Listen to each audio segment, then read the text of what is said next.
चाहत हमर रही से का मनाए पर बाबा मन के जयतीला। ओ सपना आज पूरा हो गए, मनावा मन के मनोतीला, मनावा मन के मनोतीला, मनावा मन के मनोतीला।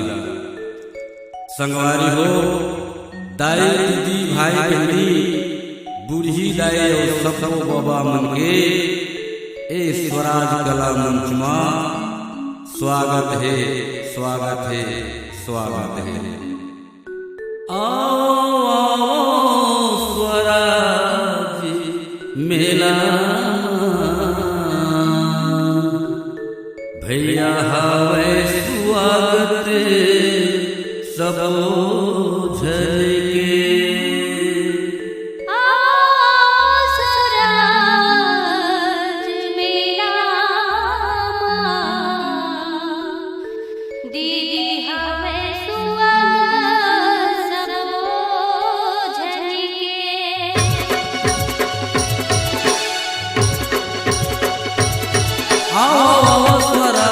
मेला भैया हवा स्वागत सबो जन के।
सरपंच जनपद जिला के नेता हमारा